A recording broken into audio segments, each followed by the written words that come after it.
오늘 아침에 함께 나누시는 말씀은 구약성경 시편 15편 전체가 되겠습니다.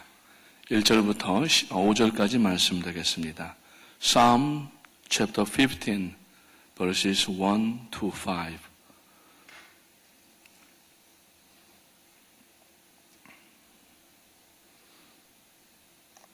우리 몇 절 되질 않으니까 함께 읽으면서 마음에 새겨놓도록 하겠습니다. 시편 15편 1절부터 5절까지 말씀 되겠습니다. 같이 읽습니다.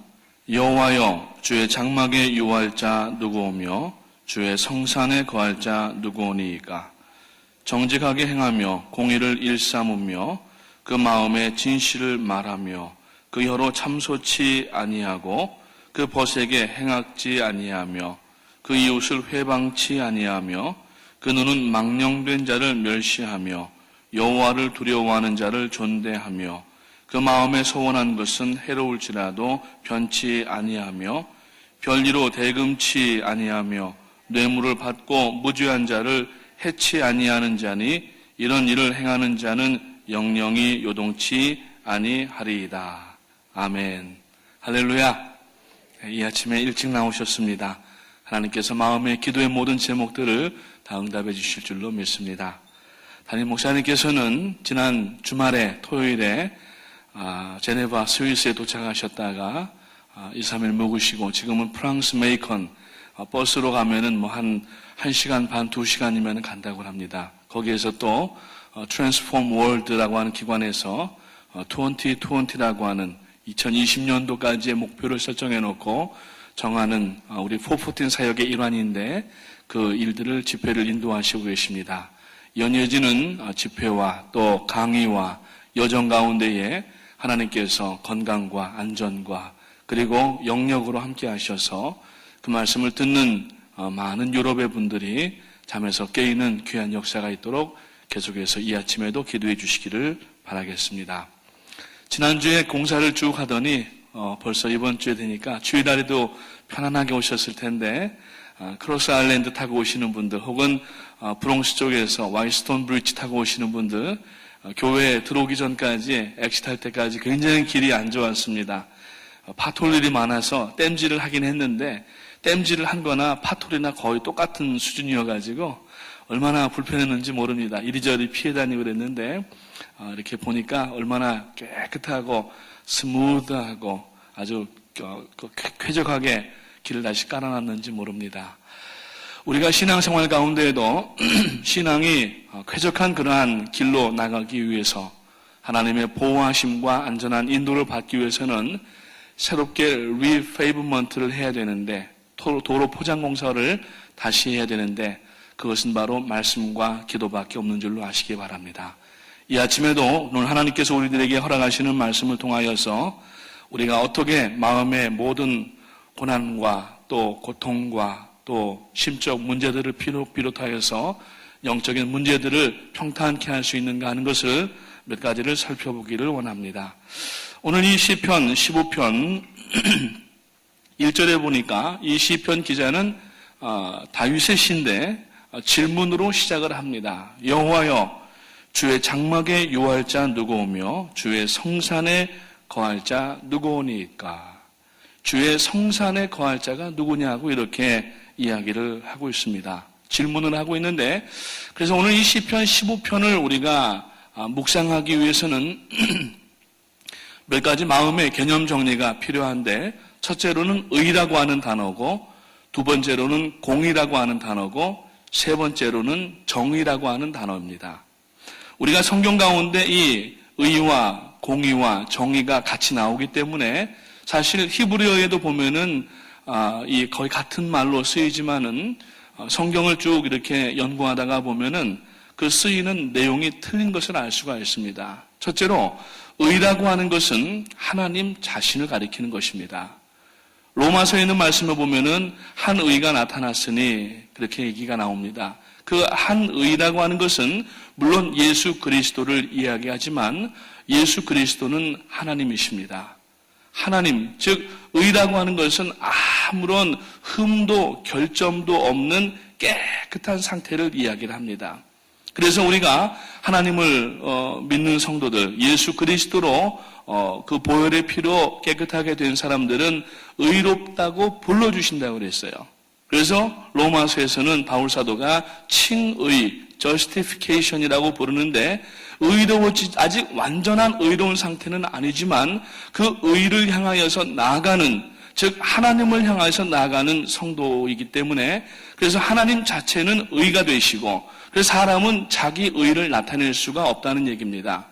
왜냐하면 사람의 의는 이미 죄를 지음으로 말미암아 파괴가 되었고, 이거는 기사회생이 불가능한 그러한 것이기 때문에 심장으로 따지자고 하면은 심장이 제 기능을 하지 못하여서, 요새 보니까 의학이 발달해서 간 이식 수술도 하고 콩팥 이식 수술도 하고 심장 이식 수술도 하고 이렇게 하는데, 아예 재생이 불가능하니까 빼버리고 적출해버리고 다른 그러한 심장을, 혈액형과 조직이 모든 것이 그 사람에게 맞도록 한 그러한 그 심장을 구하여서 임플란트, 트랜스플란트 하는 것이 바로 우리가 칭의를 입었다는 얘기입니다. 그래서 우리 칭의를 입은, 즉 하나님을 영접한 성도는 자기 의를 더 이상 나타낼 수가 없고, 자기 의를 이야기하는 순간부터는 그것 자체가 죄라고 하는 것입니다. 그래서 성도는 내가 무엇을 하였고 무엇을 이루었다고 말할 수 없는 것이, 우리가 한 모든 것은 다 하나님께서 주신 것이고 하나님으로 말미암아서 가능하게 된 것이기 때문에 우리가 한 모든 일들은 다 하나님께 영광 돌리며, 하나님 오직 홀로 영광 받아 주시옵소서. 중간에 하나님의 영광을 내다바이 치면 안 되는 겁니다. 내다바이가 뭔 줄 아시죠? 미국에 오셔서는 잘 안 쓰시는 말인데, 한국에서는 이 사기칠 때 살짝 빼돌리는 것을 내다바이라고 하는 전문 용어를 쓰는데, 하나님의 영광을 중간에서 가로채게 되면은 이것은 죄가 되는 것입니다. 내 의, 내 공력, 내 과거의 어떠한 평판에 대한 것, 이러한 것들을 나타내는 순간부터 이미 그 사람은 죄가 되는 거예요. 왜? 하나님을 가리워버렸기 때문에 그러는 것입니다. 두 번째, 공이라고 하는 것은 하나님께서 하나님의 형상대로 지으신 사람에게, 물론 우리가 죄를 지어서 죄악 가운데 있었지만 예수 그리스도로 말미암아 구원받게 하시고 너희도 이렇게 의로워져라고 요구하는 사항이 곧 공의라고 하는 것입니다. 그래서 하나님께서 내가 거룩하니 너희도 거룩하라 이렇게 말씀하시고, 우리가 아직 거룩하진 않지만은 거룩을 향하여서 날마다 한 걸음씩 나가고 있는 이것을 우리가 신앙생활이라고 하는 것입니다. 그리고 정의는 뭐냐면은, 공의는 하나님과의 관계에서 우리가 이루어 나가야 될 하나님을 향한 그러한 의롭게 새롭게 되는 상황이라고 하면은, 정의라고 하는 것은 사람과 사람 사이에서 이 의를 행하는 것을 정의라고 이야기를 합니다. 그래서 이것을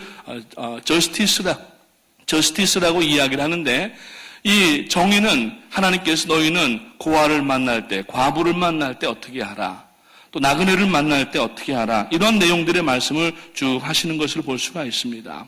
그래서 이 하나님의 의가 이 땅 가운데 나타나셔서 예수 그리스도를 의지하지 아니하면은 우리가 의를 볼 수가 없고 의를 우리가 실행할 수가 없고 사람 사이에도 정의를 우리가 나타낼 수가 없게 된다고 하는 것입니다. 그래서 이러한 의와 공의와 정의에 대한 우리가 완전한 데피니션은 가질 수가 없지만은 개념적으로라도 이러한 내용을 알아야 오늘 이 시편 15편에서 다윗이 여호와여 주의 장막에 유할 자 누구 오며 주의 성산에 거할 자 누구 오니까 하는 이 질문을 우리가 받을 수가 있다는 얘기입니다. 거기에 대한 개념 정리가 되질 않으면은 이 질문에 대해서 응답할 수가 없고 이 질문에 대하여서 우리가 그 요구 조건을 이루어 나갈 수가 없게 되는 것입니다.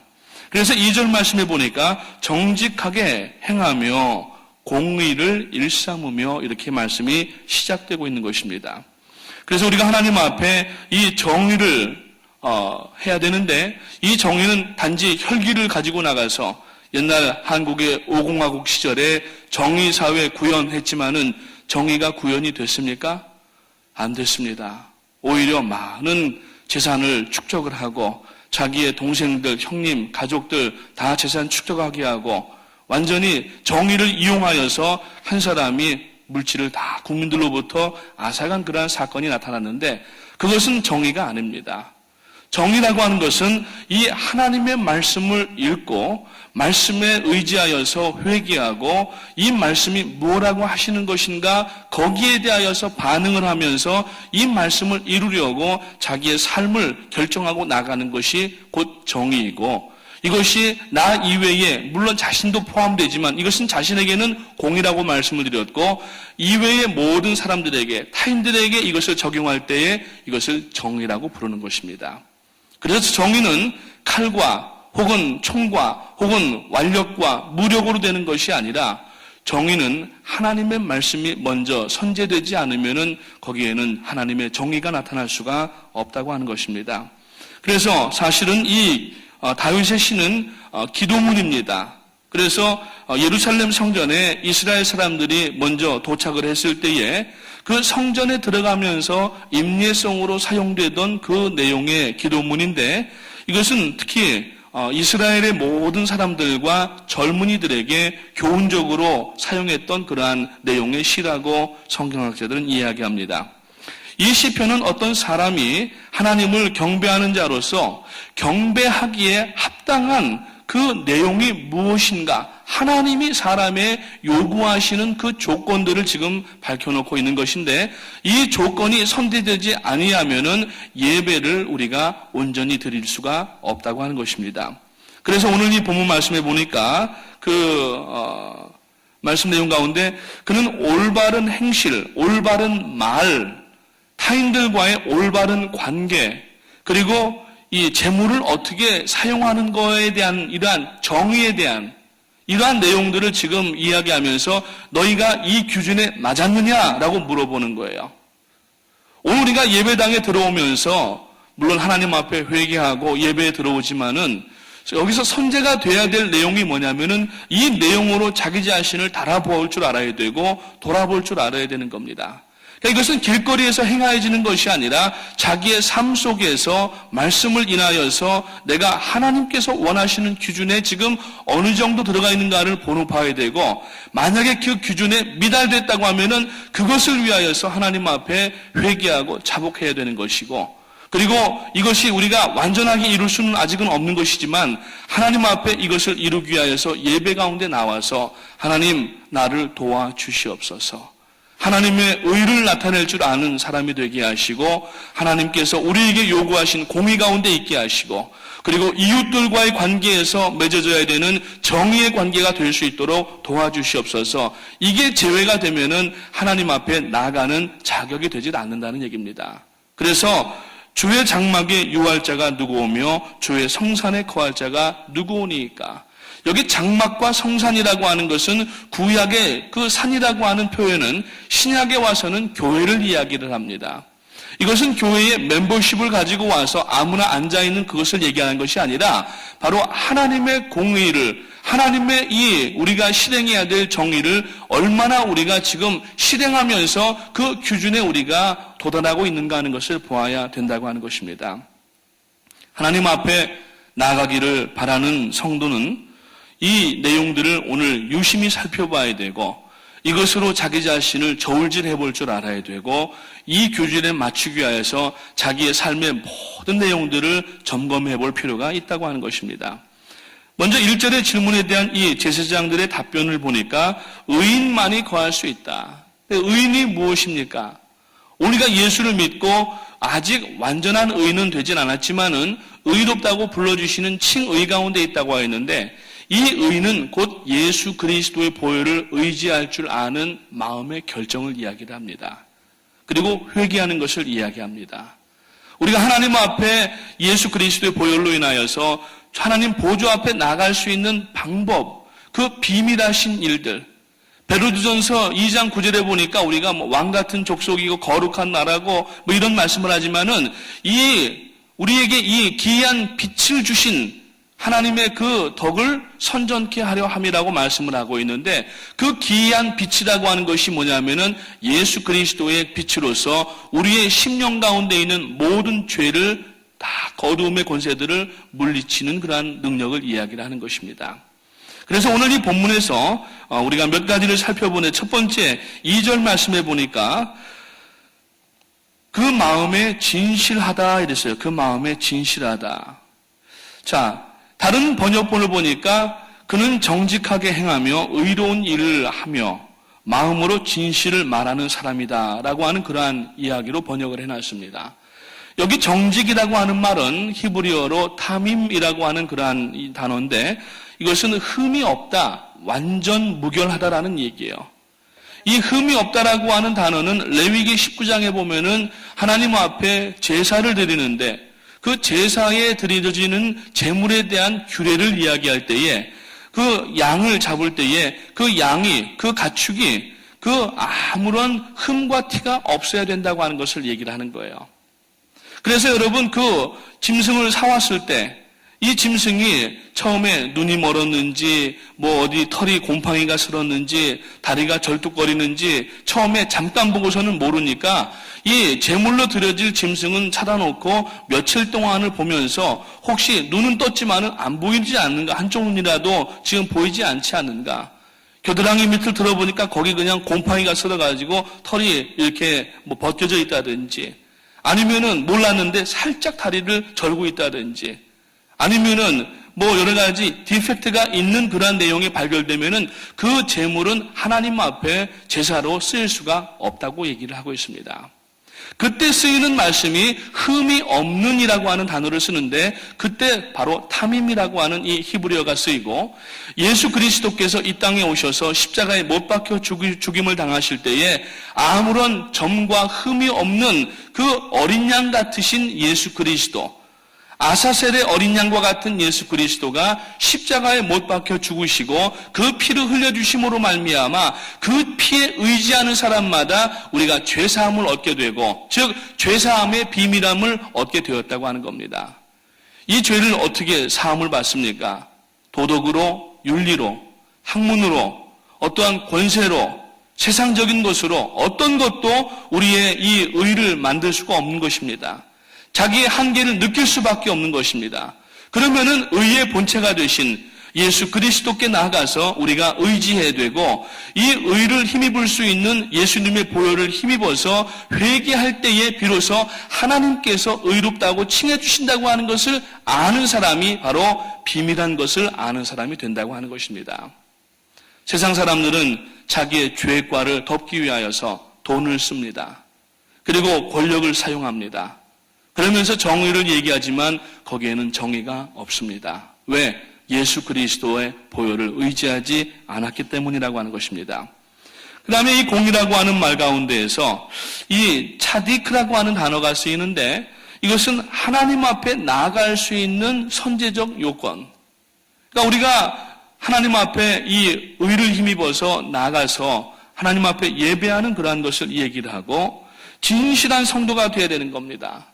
그래서 우리가 하나님의 의를 힘입고 공의 가운데 나가고 정의를 행하는 사람들은 진실무망한 삶을 살기 때문에 이 진실은 모든 교회 안과 밖에 파급되는 효과가 있는데 그것을 바로 영향력이라고 부르는 것입니다.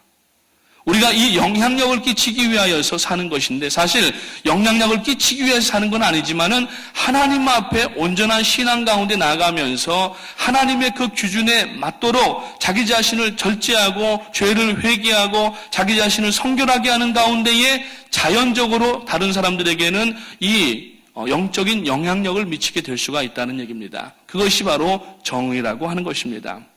그래서 오늘 이 본문 말씀 3절에 보니까 혀로 참소치 아니하고 그 벗에게 행악지 아니하며 그 이웃을 회방치 아니한다고 말씀하였는데 여기 보니까 이 혀로 참소한다라고 하는 것은 이것은 남을 헐뜯고 욕하지 아니한다라고 하는 이야기입니다.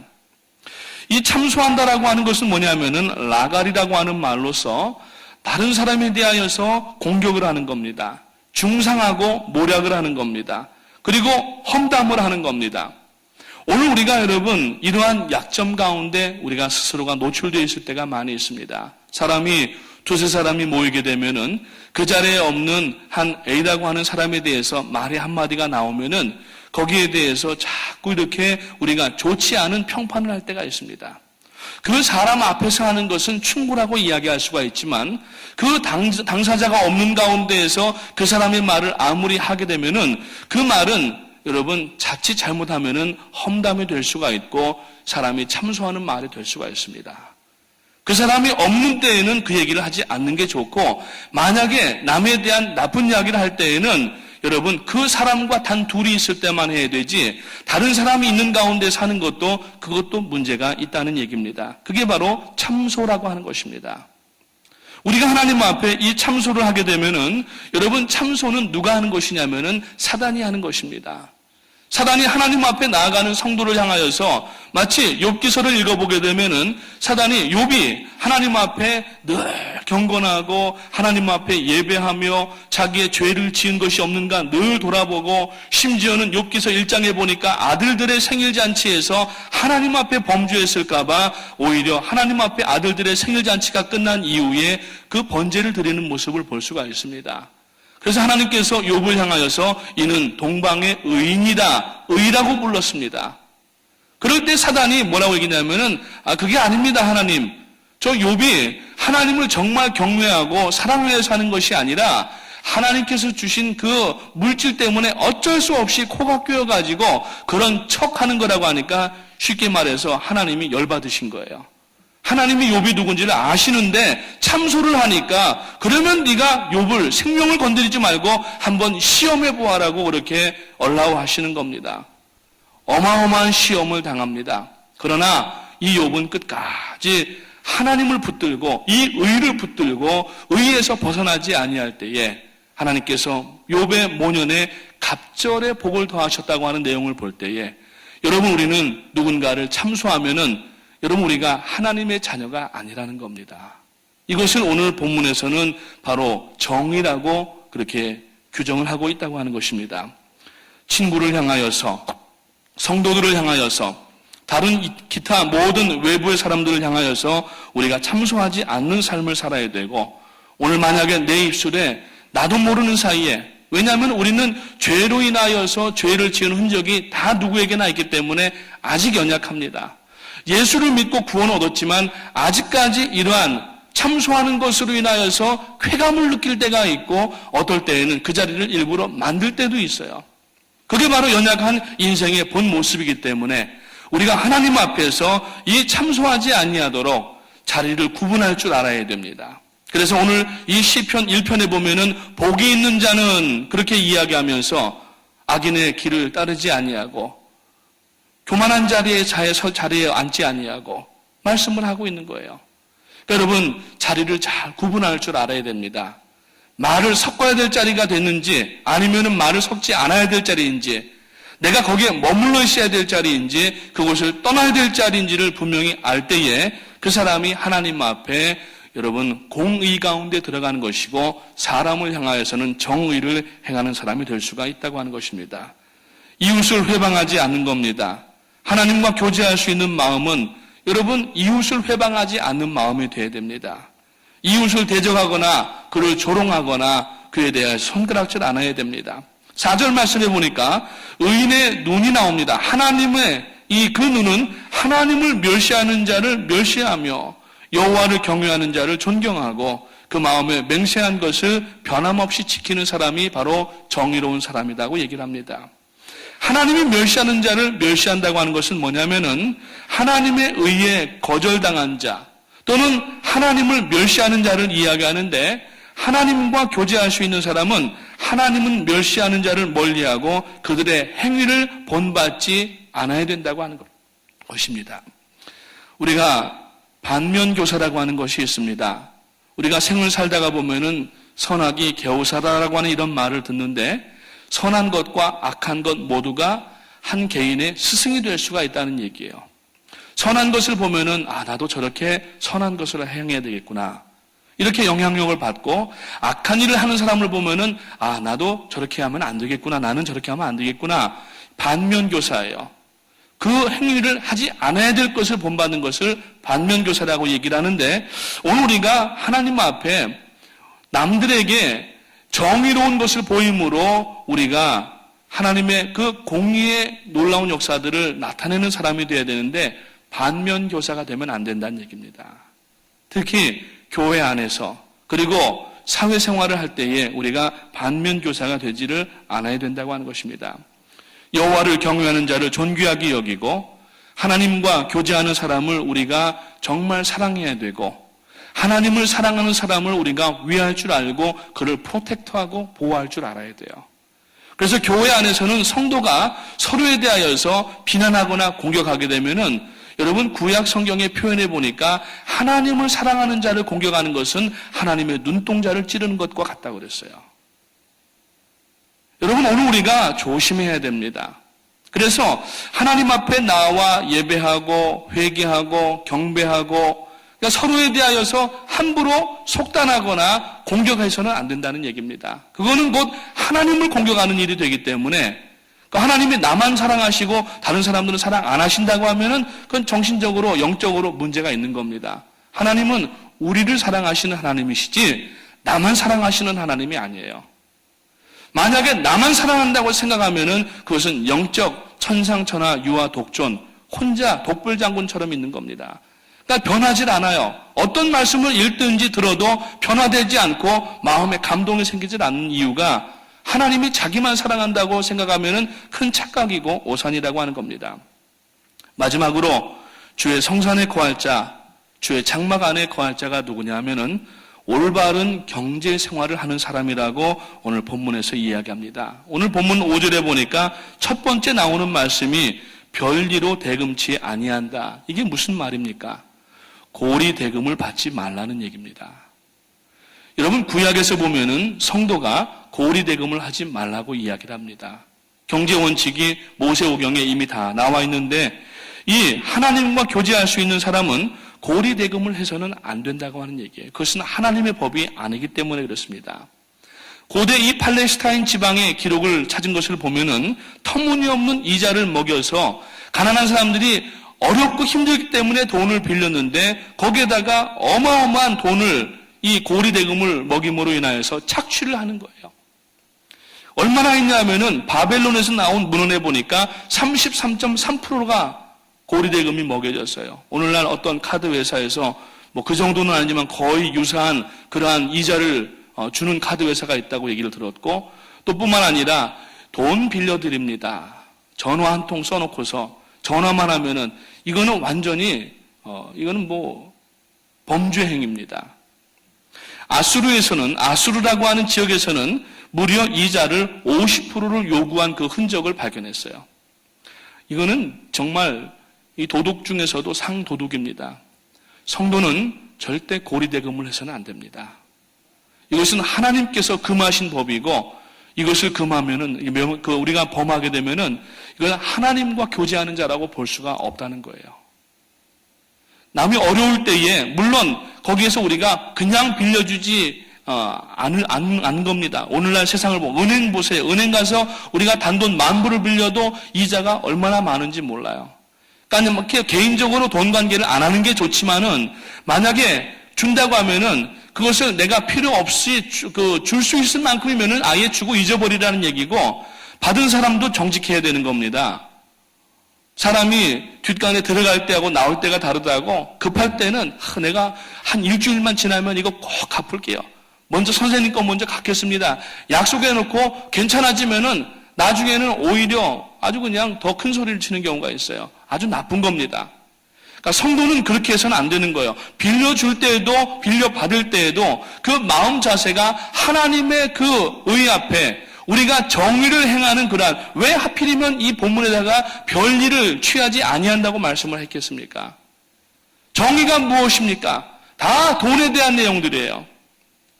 오늘 여러분 우리가 하나님 앞에 이 돈에 대한 내용을 잘못 사용하게 되면은 오늘 본문 뒤에 보니까 뇌물을 받고 무죄한 자를 해치 아니하는 자 뭐 이런 자가 나오는 얘기가 나오는데 이번에 여러분 이 세월호 사건이 중요한 이유가 뭐냐면 한국 사회의 단면이 그대로 드러났기 때문입니다. 뇌물을 받아서는 안 되는 곳에서 뇌물을 받았기 때문에 뇌물은 줘서도 안 되고 받아서도 안 되지만은 관청에서 법원에서 시장 경제에서 뇌물이 성행하였기 때문에 결국은 이 사건이 일어나게 됐다는 얘기예요.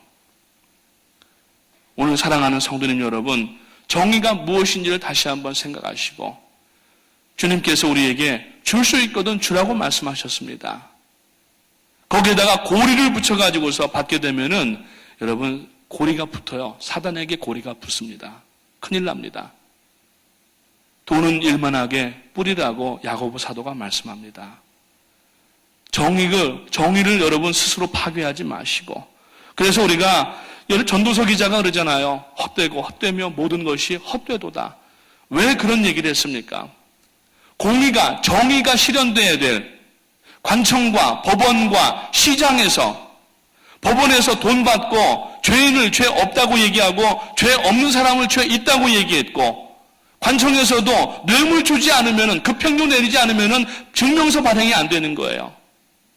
시장에서도 눈금에다가 그 사이에다가 뭘 끼워가지고서 거기에서 저울질을 완전히 눈금을 다르게 만들어서 거기에서 나오는 유익을 취하고, 이거는 바로 별일을 취하는 것이고, 이것은 바로 뇌물을 취하는 것입니다. 한국 사회가 여기에 만연되어 있기 때문에 불감증 가운데에서 결국은 사람의 생명조차도 아깝지 않게 생각하다가, 어제 그 15명에 대한 세월호 선원들, 살아나온 사람들에 대한 재판이 있었어요. 재판관이 이야기를 합니다. 미필적 고의에 의한 살인 및 살인 방조죄를 적용을 시키는 거예요. 자기들은 혐의를 부인했어요. 자기들은 물론 배를 탈 때에는 사람을 죽이려는 의도는 아니었지만은 모든 정황과 결과를 볼 때에는 사람을 죽이려고 계획했던 것과 똑같은 결과가 나왔다는 거예요. 그것을 보고 미필적 고의에 의한 살인이라고 얘기를 하는데, 오늘 만약에 우리가 이 말씀을 알고도 정의를 행하지 아니하면은 그것은 미필적 고의에 의한 여러분 하나님 앞에서의 범죄가 된다는 사실입니다. 오늘 이 말씀을 우리가 중심에 담아야 됩니다. 시편 기자 다윗이 처음에 여호와여 주의 장막에 유할 자 누구 오며 주의 성산에 거할 자 누구 오니까 하면서 이 말씀을 하고, 마지막 부분에 대해서 뇌물을 받고 무죄한 자를 해치 아니하는 자니 이런 일을 행하는 자는 영영이 요동치 아니하리이다. 안아야 된다는 얘기예요. 사랑하는 성도님 여러분, 오늘 이 말씀을 우리가 한번 깊이 생각하시면서 이 말씀대로 우리가 들어가고 이 말씀에 거할 때에 이것이 주의 품에 거하는, 주의 장막에 거하는 것이 되고, 이 말씀을 읽고 이 말씀대로 기도하면서 자기의 모든 불의한 것들, 정의롭지 못한 것들을 결단해 낼 때에 우리가 주의 성산에 올라갈 자가 될 수 있다는 것을 기억하시기를 바라고, 오늘 하루의 삶에서 시작될 때부터 하나님 앞에 정의가 실현되고 공의가 실현되는 이러한 삶이 되시기를 주님의 이름으로 축복합니다. 기도하겠습니다.